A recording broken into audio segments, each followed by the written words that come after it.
Hi, my name is Sean Parker, Executive Director, and you are listening to a Mississippi Baptist Convention Board production.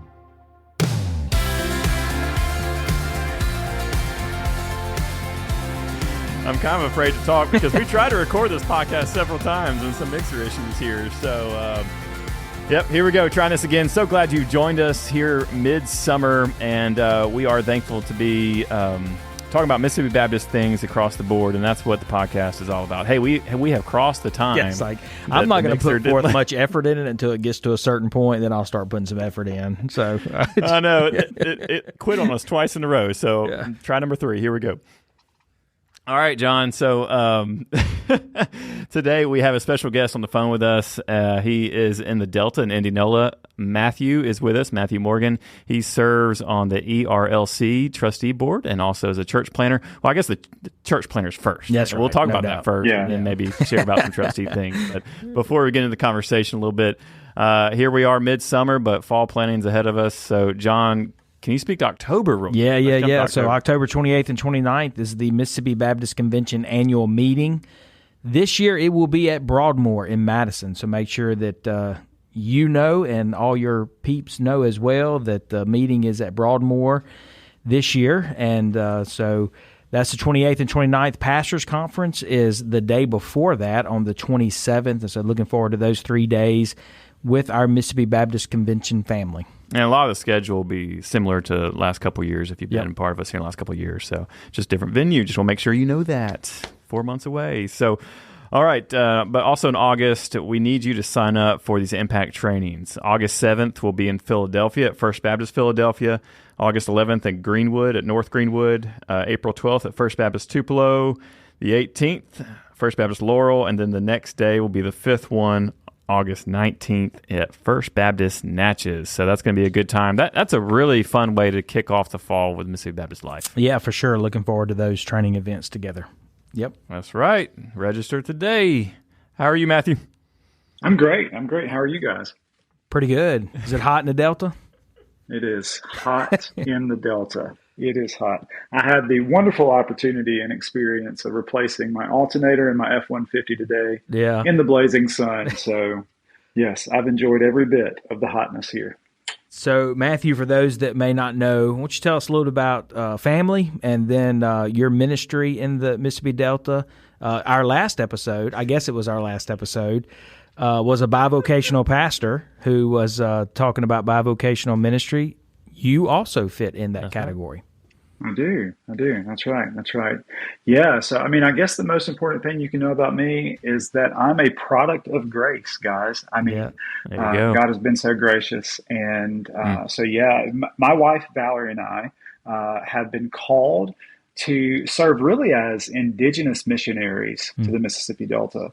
And I'll be honest, we didn't come by that calling, or at least come to the realization that was the actual calling easy. The Lord called me out of my pursuit of just trying to solidify, some way to take care of a family. I thought, okay, if I'm going to go into ministry, that means I go to seminary and I get out of the Delta. Mm-hmm. And even though I was born in Greenville and lived a lot of my life growing up here, because I had experienced other places, knew that I wanted to go back to other places. Yeah. But the Lord has been so gracious to help us realize that he's made us for this place. So it's a really, really, really neat thing. I'm married to Valerie Morgan. We've been married for 20 years. We have 5 kids, and we have one daughter. She's our oldest. She is a senior this year, so pray for me. Yeah. That goes all the way down to a 4th grader who's 9. And God has just been very gracious. So just real quick, my wife led me to Jesus. It's such a wonderful, wonderful thing that God has done in my life. When I say I'm a product of grace, a part of that grace is Valerie Morgan. She was a believer. I was of the world. I met her in the 8th grade. I grew up homeless. My mother was an addict, and she chased addiction, which put my sister and I in poverty. We were vagabonds and we lived on the streets. And so, even though it was the 8th grade when I met my wife, because of the dysfunctional family life that I had. I had, unfortunately had a lot of maturity behind me, even though I didn't have a number of years. Mm-hmm. So all that being said, my wife in the 8th grade was very beautiful, and I said, I want to pursue her in all the wrong ways. Little did I know that God in his sovereignty was drawing me to himself. So she was a believer, strong believer, sharing the gospel every day. She had her Schofield NIV pocket Bible out on the desk at school. Just an awesome thing. And so anyways, the Lord revealed himself to me. And I told her that I was going to marry her, and then he allowed us to plan a life together throughout high school, junior high and high school. And we always said we wanted 5 kids, and never said we want a ministry, but here we are. God is gracious. So I pastored Grace Community Church. We planted, I want to say at least around 2011. We never had an official launch date. So I was pastoring in the traditional established church, and I was pastoring at Second Baptist Church here in Indianola. And then the Lord called me to Morgan City Baptist Church, which is significant in our state because I want to say it was Dr. Futrell's dad. Or granddad, but I think dad pastored that church. And a lot of the original bylaws, or at least articles of incorporation, were written in the pastor's office there. At least that's what I was told. But anyways, I had the opportunity to pastor Morgan City Baptist Church for over 10 years. And while I was pastoring, I was also bivocational. And within the realm of my bivocational work, a lot of relationships are established and developed, as you guys know. And one thing led to another. We started the Bible study, and that group of people wanted to form a church. And so that kind of got us into church planting. And at the time, there was not a network that was kind of consolidated in our state. And so I got connected through Brother Tommy, who is our associational AMS, with Johnny Irvin. And Eric Smith was around at the time. And so anyways, 2014, the inception of 242 happened after a core group of us were trained, and the rest has kind of been history. I get to serve as the Delta Hub leader for the network, and we've seen some really good things happening. All right, I'm going to pause for a second because I might have extended the first question. That's great. That's great. So I know, I assume you guys are still meeting in the Yellow House. Yeah, still meeting there in the Yellow House. Yes. And can you talk a little bit about, because I think this is significant for Mississippi Baptist to hear, the relationship between the church and First Indianola, and you've already mentioned the relationship between you and the association, but just how significant that relationship is. Oh, goodness, yeah. So First Baptist Indianola kind of took the reign as our sending church. So I left Morgan City in 2019 to be all in with Grace Community. And Brother Guy Burke at First Indianola, and the whole church, of course, because we live here in Indianola, we have great relationships. They wanted to become our sending church and do more than just pray for us. They wanted to house us, which we were in our home, and we were in at one point we were in a restaurant, and then we were in a beauty salon. Just kind of moving around, finding space to fit. And they offered to allow us to use a space that they weren't using anymore, a building adjacent to theirs, for free. And it has been such a blessing. It has been overwhelming. We gather on Sunday evenings at 5. We've just kind of been strategic by keeping it like that over the years. And even a lot of their members attend our worship gatherings. And so there's this mutual growth and connection. And it's overwhelming to think about, to see how First Baptist is growing, Grace Community is growing, the community is growing in Christ and discipleship. And, I think early on in church planting, I, as the planter, was a little worried. This is even before our training with 242, which it was launched before that. But, I was kind of worried. There was a stigma of, okay, we've got a church on, every corner, literally, not every proverbial corner, but every corner. Yeah. So this new church is here in town, and I know a lot of pastors and congregations think about that, at least the stigma side of it. But it's just the opposite. God has been so gracious through the kindness of First Baptist, but it's a kindness that has benefited them as well as us. So it's really, really neat. They are our sending church, our supporting church, and it's neat to see growth there as well as with Grace Community. So I do want to touch on, before we leave this too far, the 242 network connection. So you officially, I guess, planned in 11, and then it sounds like in 14 is when you kind of partnered up with 242. So in brief, for those that enjoy hearing more about what 242 is doing now, what's your thoughts on where 242 is today here in 2025 Absolutely. Compared to 2014? I mean, John Allen May's leading things now. Obviously, the previous guy, he was good too. We've already forgotten his name because he left us and went to Kentucky. We saw Brian a couple weeks ago in Dallas. But anyway, so just where 242 is now, can you just take a minute just to talk about where it was and where it is now? Listen, 242 has been a tremendous blessing in our lives. Like I mentioned, so Eric Smith, he was in Madison at the time, and he and Philip Thurman were doing some things there in the Gluckstadt, Madison area, and Johnny Irvin was involved with that. And there was a thing going on, 1-8 network in the north part of the state. Great work happening there. And then we had the Go network that was in the middle part of the state, and then there were some things kind of happening down south. But Johnny kind of had this idea. Okay, why don't we bring these things together? And so he brought in a guy named Mac Lake to train us on how to be a church planting network, to become assessors and trainers and supporters of church planters in our state and beyond, if the Lord wills. And so, we gathered, I want to say it was in November at Pine Lake of 2014. And we got trained, and it really formed bonds that are just astronomically, blessing us to this day. So, Brian Tillman was there. Eric Smith was our leader at the time. Paul Bernard was there. Wade Humphreys was there. Philip Thurman was there. So a lot of those guys, Bryant May was there.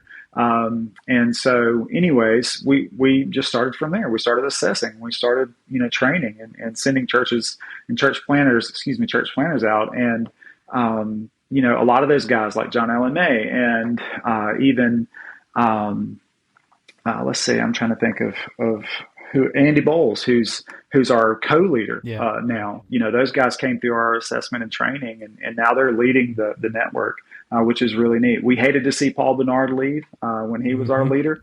We definitely hated to see Brian Tillman leave. I maybe will forgive him one day, but we're really glad. John Allen May and Andy Bowles both are phenomenal leaders. And they bring vision and zeal and wisdom. And it's been really neat to see the network grow. I mean, we've got assessment coming up. And we try to do 2 of those a year if we have enough people gathered. So those are always good. We always have cohorts going after those assessments. So it's 242 is probably. We're not infantile, but we are in this really wonderful growth place where the Lord is blessing us with more and more planter candidates that are turning into planters that are planting healthy churches that are planting churches. And it is really fun. It's really great. And we've also seen, to kind of touch back on, the relationship with First Baptist and Grace Community here in Indianola, we're seeing a lot of traditional established church pastors come on board and want to be involved. And, it's a really, really neat thing for our state. Yeah, we are grateful, obviously, for the 242 network and partnership, but most importantly, the relationships that we have with one another in this cooperative effort that we do together. Absolutely. Before we jump off into the other part of our conversation, though, I do want to point out, because you're very interesting in this point. You've determined that the Lord has called you to the Delta. Yeah. And, the Delta is a wonderful place, but not many people say, hey, this is where the Lord has called me, right? So Can you talk about a little bit of maybe the struggle, but also the beauty of the Mississippi Delta? Absolutely. And I'll start with the beauty because it really is a beautiful thing. And, I joke around a lot about, my desire to get as far away from here as fast as possible early on. But, I don't know that I would have it any other way. The art of authentic relationships in a place like the Mississippi Delta is so refreshing and rewarding. I'd like to describe the Delta as a grand magnification of all things Southern, right? Yeah. So, with the good things in the South, like our food and our music and our hospitality and our, benevolence even, whatever it is, the Delta is a grand magnification of that. Yeah. Historically, we've kind of informed the rest of the state and the South as a region when it comes to stuff like that. And then, of course, you have the flip side of the coin, which is the negative. So if we've got socioeconomic disparities, if we've got racial issues, if we've got poverty issues, if we've got health issues, then, the Delta is a grand magnification of that as well. Yeah. Being called here, again, was not something that I realized. And the Lord, just being a product of grace, He was so gracious to keep us in this place. I thought seminary was the ticket. My heart was not to go get educated. It was just to get out of here. And so He didn't let me leave. He kept me here. And I actually went to Luther Rice. It was the first Bible college at the time that had a full online degree. And so I went through Luther Rice there for undergraduate and both of my graduate degrees, never leaving outside of, having some intensive, class time, never leaving the Delta. And so God was just very gracious to call us to this place. And, He's been gracious to keep us here and establish those relationships. One of the things that I experienced early on in my walk with the Lord was seeing pastors come and go. And it's not so much now as it once was. I don't know the exact statistics, but I think there was something that came out a long time ago, maybe a Gallup poll or Pew, something that spoke to, the brevity of a pastoral relationship or role with the church. Maybe 18 months to 2 years was the standard. And, I didn't know that the Lord was stirring something up in me when I lamented that. But I lamented that when I saw that, because I knew, as someone who was, from the streets, I knew the power and the importance of authentic relationships. I knew that, the most valuable thing that you can possess is not a thing, but a relationship with a person. That's where life is. That's where society is, and that's where the gospel is working, right? And so, I thought it's not a good idea to come and go, and it's not always the pastors that are wanting to fly away. Sometimes the churches help them along, if you know what I mean. But it was just it's been a blessing that the Lord has allowed us to stay. With the Delta being that grand magnification of all things Southern, back to the good part, it's really good. The people here are really good people. They are kind people. I mentioned that I was impoverished. I ended up going to Indianola Academy following my bride. And I got a job at a local grocery store taking out groceries. And that was my attempt to pay for my tuition. But when I tell you, people just poured into me, and I didn't even know, they were helping cover expenses, the Delta people are really good people. On the negative side, we have struggles. I would say probably the greatest struggle, or at least the greatest obstacle to the gospel in this place, is what I would call, and many would call, I'm sure you guys would affirm this, cultural Christianity. It's hard to convince someone that they need to know Jesus when they believe they know Jesus. And their culture has taught them a lot about Jesus. And of course, we've got, a lot of other little issues. For us, for instance, as a church plant, I don't know that in the traditional sense of financial sustainability, that we will ever accomplish that as it relates to a church being able to self-sustain financially because we reach, an impoverished people group. Sure. Yeah.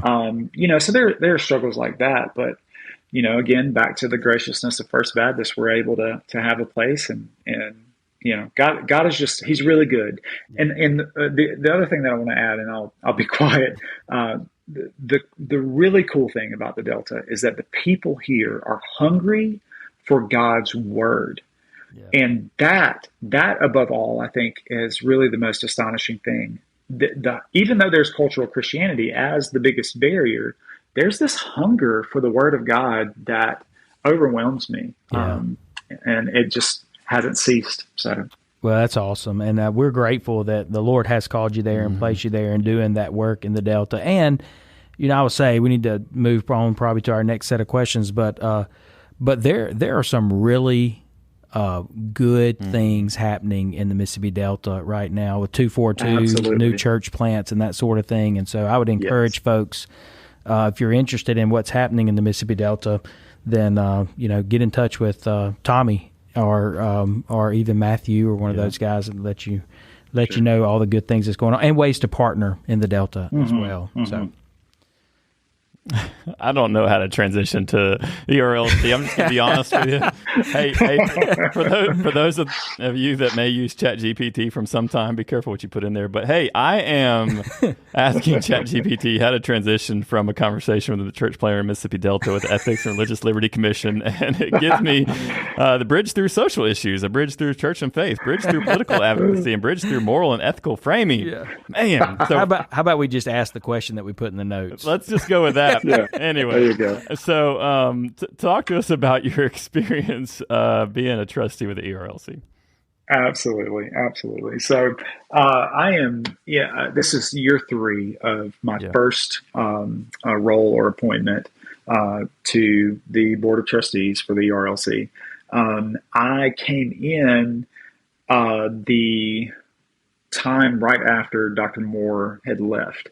But of course, I don't know how much people know about the ERLC. I know that we know a lot as Mississippi Baptist and Southern Baptist. We'll hear, different things through Baptist Press and stuff like that, and occasionally hear the acronym ERLC. But I was keeping up with the ERLC because my education is in Christian apologetics. And so I really loved the advocacy work in the public square centered around, the apologetic ethic of, presenting the gospel, but also, and more specifically dealing with the Bible. And so it's been a really neat thing to watch the ERLC develop and produce resources and things like that. So when I had the opportunity to become a trustee, I jumped on that. And my sister, Candy Crawford, in Vicksburg, that's Brian Crawford's wife. I'm sure that you guys know her. She was serving on the, forgive me, the nominations committee at the time. And so she called me and asked if I would be willing to serve. So, yes, I've been serving 3 years now, and I'm currently on the executive committee as the vice chairman. And, we've been in the news. So if you guys or anyone out there, our listeners, if they've been keeping up with convention news or it really, honestly, over the past 7 years, to be brutally honest, the ERLC has been a hot topic with a lot of stuff going on. So, do you want to ask another question? Well, we could just jump straight into it. Sure. We don't have a whole lot of time left, but just going into Dallas, lots of question marks. Did the results of the vote there in Dallas, did that surprise you? What? And then I'm just curious if leadership shared anything with the trustee board since Dallas, if you can enlighten us with anything there. Yeah, absolutely, absolutely. And I'll try to be as brief as possible. So, again, I am thankful for the work of the ERLC because they really do well to resource our churches with, things to use, to think about as we engage, culture, not only with the gospel, but through, policy, advocacy, and things like that. So it's been a really, really good thing to be involved with that entity who is out there public facing in the halls of power, taking the gospel to, every bill and every senator's office. It's a really, really neat thing. So Dallas happened. If anyone is aware of that, we had a vote for abolishment. It was the second vote for abolishment since Indianapolis. What we believe as trustees is that, and I think I'm okay to speak for the staff and leadership of the ERLC. We believe that there has just been a lot of carryover from the drama that happened with Dr. Moore. And I don't use the word drama as a negative thing. It was just there was a lot of publicity that was bad. There were dust ups as we were, as a convention, dealing with some negative issues. So what we have seen is that there's a lot of carryover there and some things that need to be reformed and fixed. And the leadership has been very amenable to that. I've been extremely impressed. I came in my first year and we were voting Brent Leatherwood in as the president. And we as trustee board, I was not on the executive committee at the time, but the transparency around that was overwhelming because we all had a voice and we all had opportunity to lean into this new potential person. And he personally was calling and establishing and developing relationships with all of the trustees, which has kind of been, as I've learned, a stark contrast to what once was. Yeah. So the vote for abolishment got really close in Dallas, if you were there. And I want to say it was, right at 43%. The previous year's vote was just a raised ballot. And we kind of speculated over what percentage that was in the room of messengers.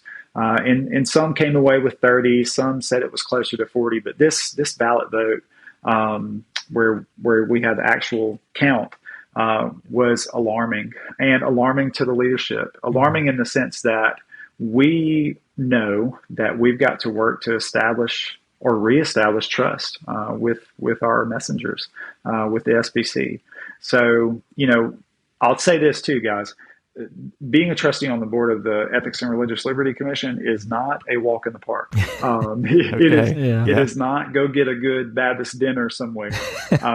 These guys, all of us, I mean, the staff, they work tirelessly, but the trustees, we've all been working really hard because even as a trustee, we've received, okay, if there's a close vote of no confidence here, then that implicates us as trustees too. It's not just the leadership.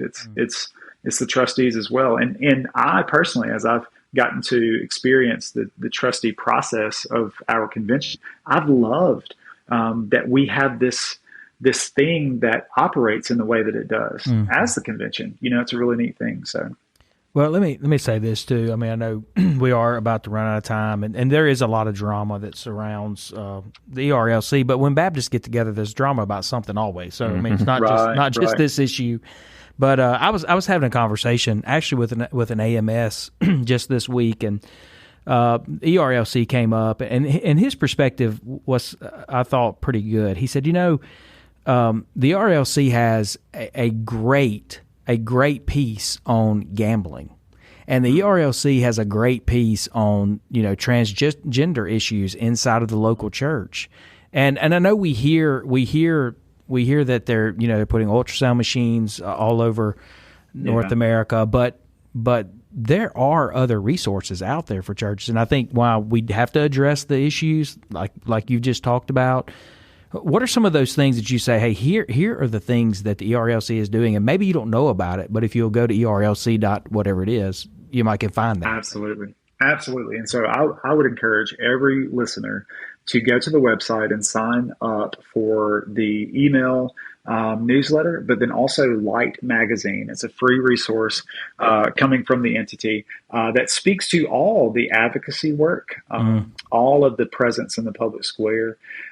So the Psalm 139 project is a phenomenal work because it resources pregnancy centers with ultrasound machines, expensive equipment that helps save lives every single day.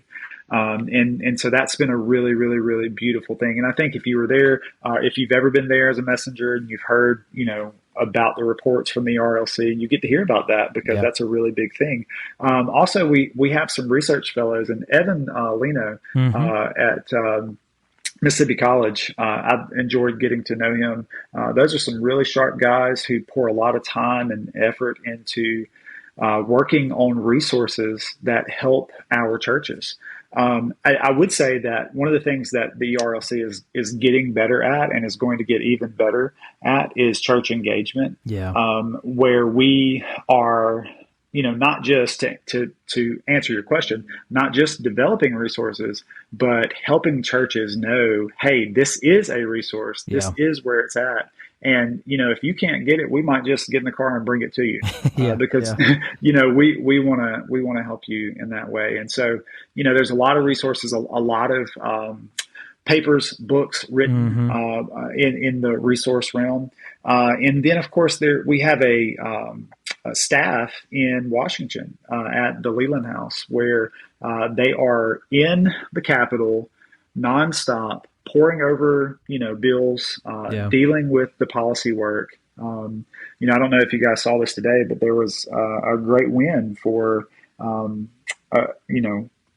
life because the Supreme Court ruled in favor of defunding Planned Parenthood on a state level. And so that's just a really cool thing. And the ERLC has been present there, writing amicus briefs, resourcing, the politicians with information that they need to make proper votes. So, they are there in the halls of power, frontward facing as Southern Baptists, committed to our Baptist faith and message, committed to the resolutions that come from the floor that we vote on and adopt as Southern Baptists. And, again, it's a really, really overwhelming work to be involved in something that is so active for the gospel in these halls of power. Well, man, thank you for serving Southern Baptist in this way through the ERLC, and grateful for your ministry in the Delta. And so last time I came to the Delta, last time I saw you in the Delta, we went to eat at this restaurant that had this table filled with pie. Yes. You know what I'm talking about? The Crown Restaurant. Yes, sir. Tanner, have you ever eaten here? I have not. It sounds like I need to. Dude, it is the most amazing pie. You are missing out. Yeah. Table full of pie.